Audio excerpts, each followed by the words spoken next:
Hi, this is Kelsey Mosier, and I'm doing my project for language development. My first technique that I want to talk about is number 48, which is using visual elements in the white space around words and pictures. If you look on the left side of the page, or of the book here, right here, you can see there's lots of white space around the words, but there's a couple small pictures in the corner that tie into the overall into the story. In the KWR book, it says that anywhere there is open white space in a book, an illustrator may decide to design that space to make it more visually interesting. Using small, meaningful images that connect to the text somehow is one way to do this. So if you look in the corner there, you see two of the little kids. Those are small images, but it makes this page with lots and lots of text a little less, or it makes it a little more interesting and fun to look at.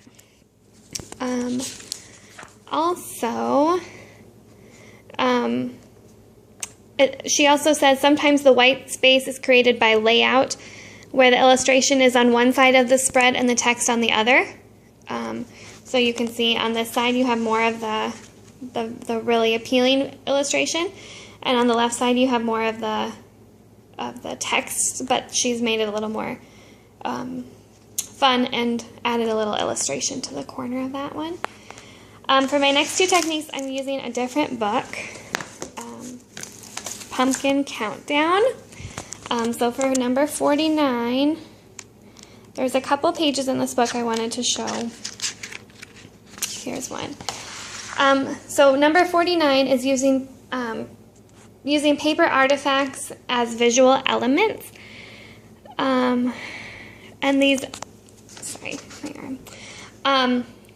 A paper artifact, she says, is anything made by humans that is a record of something and is on paper. So if you look at these pictures here, you can see that the kids are wearing different name tags. If you look really closely, the name tags do have actual names on them. They don't just have scribbles or anything like that. They have actual names on them. Like this is D. Up here we have Jake. Oh, sorry. Where's Jake? There he is. There's Jake. Max. And then over here is Mrs. Blue. So these paper artifacts are their name tags, is one example of a paper artifact. The other page where this is used is right here. There's a couple things that are on this page. Again, we have those name tags, but instead of being on the students, they're on the pumpkins. So you can read their name tags and see them on the pumpkins. And then up here in the corner, we have something that appears to be paper clipped to the page. It's a note, and it appears as though it's a real artifact rather than just something that's drawn into the illustration.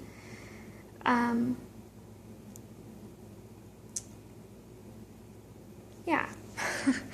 My final one is number 50, which is using graphic features to show information. KWR talks a lot about how it can be used in nonfiction books. This is a fictional book, however, it incorporates a little bit of nonfiction elements into it as well. So if we go to this page, you can see while they're at the pumpkin patch, they see this graphic here that tells them how pumpkins grow. So it has the steps. 1 is a seed, 2 sprout, 3 vine and flowers, 4 bee pollination, 5 grow, grow, grow, and 6 ready to harvest. And then accompanying that graphic, there are pictures also that show each of the different steps. And then on this page, they're looking at bees. And in this corner, or at the top of the page up here, it says the buzz on bees. Bees get 2 things from flowers: nectar to make honey and pollen to eat.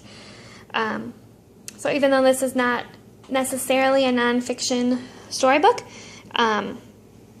the illustrator and the author have incorporated a little bit of nonfiction elements into their fictional story. So that is my project. Thanks!